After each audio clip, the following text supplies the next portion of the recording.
Hey, what's you guys doing the Timelord deck file that I promised you guys today? Um, so the new Timelords are actually pretty good. I actually really like them.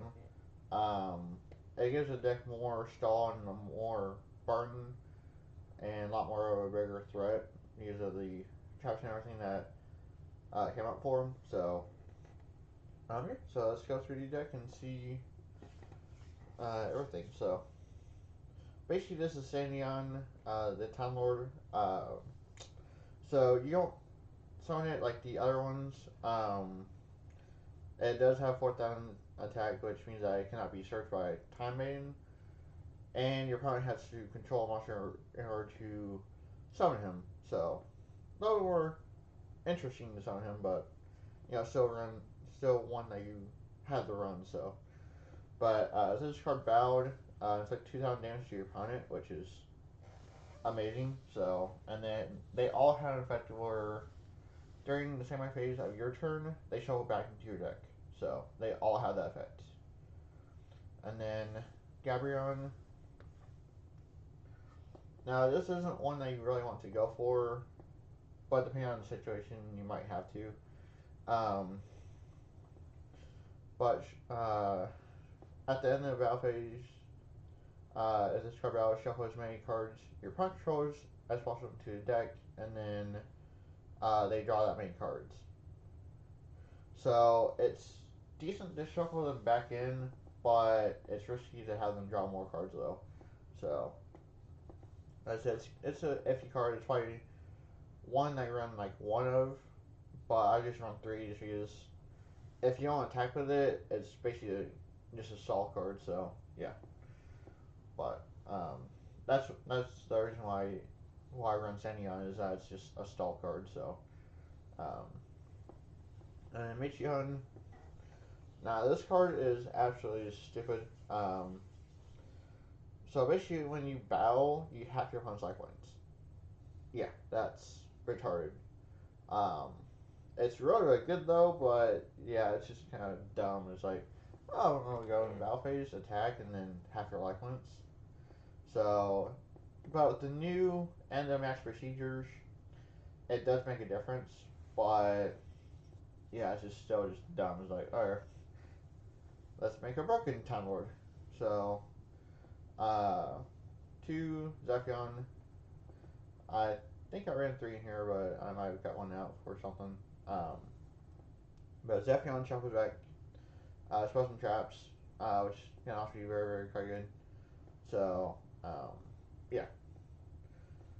And then Halion. Uh, so when you attack a punch monster, if your life points are lower than your opponent's, inflict damage to your opponent equal to the difference, which is also very, very quite good.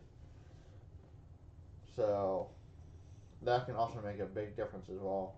So, and then Raffion, uh, when you battle a punch monster, your opponent takes the burn damage from that monster's attack.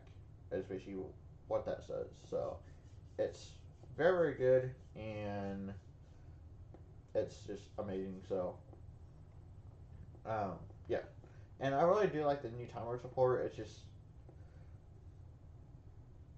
the brokenness of it is like, wow, this is gonna be just boring to play. Um, because all that you're doing is just stalling and just burning your opponent. It's like they don't get to even play. Depending on depending on who goes first. So and Sedion, uh, so basically if your life points are 4,000 or less, your life points become 4,000. So it at least helps restoring your life points a little bit. So that does help. And then Camion, it's basically a non-targeting rule that your opponent cannot respond to. So uh, one monster or one card, and they take 500 points damage for that. So, but yeah, Camion is really, really quite good. I've actually won a lot of games just from top decking that and having multiple in my hand. So yeah, and it's also good against Cosmo because Cosmo they cannot be targeted, and so this gets around it. So it's really, really quite good. And the Legion is, everybody all knows, is the better Timelord up until now. So, um, so, yeah. So because your opponent burns for 1,000 for each card that they draw, so it's really kind of dumb.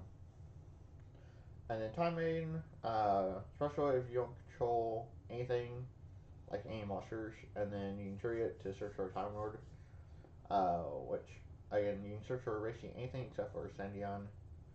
Uh, and then you base it from your grave to special Time Lord from your deck, ignoring the summoning condition. So, which is really quite good as well. So that's basically it for the monsters. And I'm sure you guys are probably thinking like, why don't you run Metayon, the one where that returns everything to hand and burns for 300 for each. The reason why I don't run that one is that it's not as good right now. The all the other ones are a little more better than it, and plus everything gets returned to hand, so it's not quite as good because then you just resummon it. So um, it's not a bad card, but it's just like right now it's not that good. So that's the reason why I don't run it. And then Burial, I'm sure you guys have probably wondered why I run this. I run it because once your Time Maidens are all used up, you have no way to gain them back. And so that's why I run Burial to target up to 3 banish, and then return to my grave and then be able to reuse them. So, yeah, so it's really quite good. And then now for the traps for Time Lords. So the first card that this or the first one that this card be destroyed, it's really not. So, and then you discard one level 10 to draw one card, which you don't really want to do too often, but it does somewhat help. So, and then if you control no cards in your spell trapper zone, target one Time Lord, monster to grave, and then shuffle it into the deck. And then set one endless emptiness, which would be this. Directly from the hand or deck to this one trapper zone, so which is really pretty good. So and then endless emptiness. So after this card, send one non-existent in your Swan Trapper Zone to a grave, and then first time that this card be destroyed, it's not. And then during your main phase, special one Timelord from your hand, which is amazing. And then target one Timelord in your grave, shuffle it into a deck, and then you can set one infinite light from your hand or deck to a grave, or to this Wild Trapper Zone. So,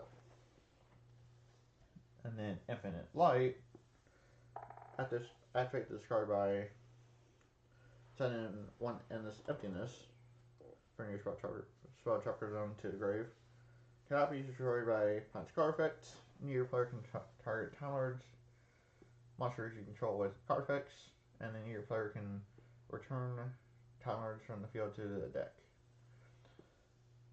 Once per turn, if you control no monsters, you can special Time Lord from with a different name for your hand, deck, or grave, ignoring the summoning condition. So the new traps really help out a lot, help out the deck a lot, and it just makes it a lot more consistent depending on your build, and really a lot more valuable.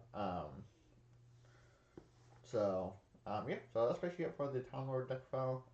Before I end this video, I want to share my update to Archings. This thing is disgusting. Not like Time Lords, but this thing is kind of gross because I run Rivalry, Skill Drain, and all the basically floodgates as a 2 of, except for Skill Drain. And Quiet Life. This deck has won me so many games. I've lost quite a few as well, but it's just kind of gross once I get my board set up and there's nothing that my opponent can do about it. So, I mean, yeah, there's one trap card rule that is heavily being played, but If they don't have it, and it's gonna take 20 turns to possibly get to it, then they usually just scoop. So,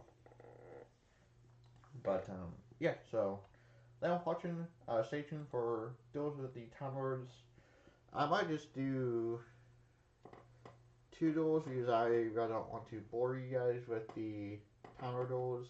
So, um, but yeah. So, thanks for watching. Don't forget to like, comment, and subscribe for more.